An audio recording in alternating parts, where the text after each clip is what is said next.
Have you ever heard a song so beautiful, it makes your heart ache, but at the same time, fills you with a sense of pride and hope? In the Philippines, there's a musical tradition that does exactly that.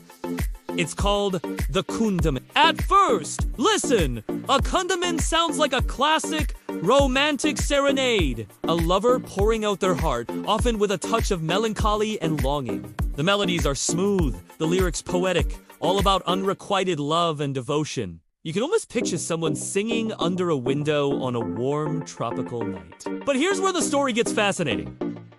The Kundiman is a master of disguise. While it sings of personal love, it's often secretly talking about a much bigger love, the love for one's country. This musical form truly blossomed during the periods of Spanish and later American colonization in the Philippines. It became a powerful, hidden voice of the people.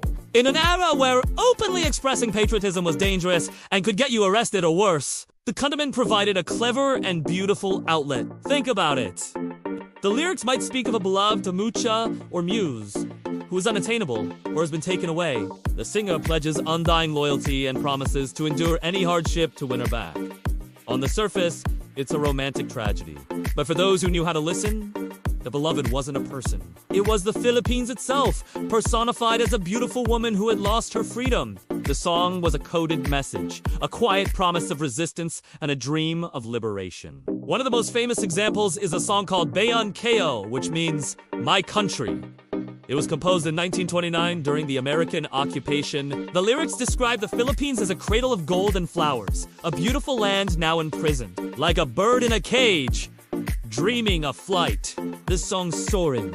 Emotional melody sounds like a desperate plea for a lost love. But its true message is a powerful cry for national freedom. Bayan Ko became so potent that it was banned during the martial law era decades later, proving that its patriotic fire had never died. The genius of the Kundiman lies in this duality. It allowed Filipinos to share a collective feeling of nationalism right under the noses of the colonizers. It was a secret handshake in the form of a song. People could sing it in public, in their homes, in gatherings, and feel a sense of unity and defiance without saying a single explicit word against the authorities. It was a way to keep the spirit of the nation alive, passing it down through melodies that were both heartbreaking and full of hope. The structure of the Kundiman itself mirrors this journey from despair to hope. It typically starts in a minor key, reflecting the sadness and sorrow of the current situation, the feeling of being oppressed or losing a loved one. But then, as the song progresses,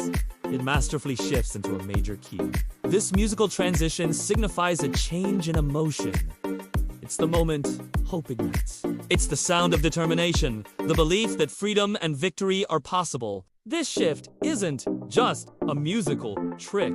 It's the emotional core of the Filipino struggle, captured in notes and chords. So the next time you hear a soulful, classic Filipino song that tugs at your heartstrings, listen a little closer. You might not just be hearing a simple love song. You might be hearing the echo of a revolution, a testament to how art can become a vessel for a nation's deepest desires. The Kundiman teaches us that sometimes the most powerful messages are the ones whispered in metaphors and sung with a broken heart, full of love for both a person and a homeland. It's a beautiful part of world history and music that deserves to be heard and understood. Thank you so much for joining me on this musical journey. If you enjoyed learning about the hidden world of Kundiman, don't forget to like, subscribe, and hit that notification bell for more stories from around the globe. See you next time!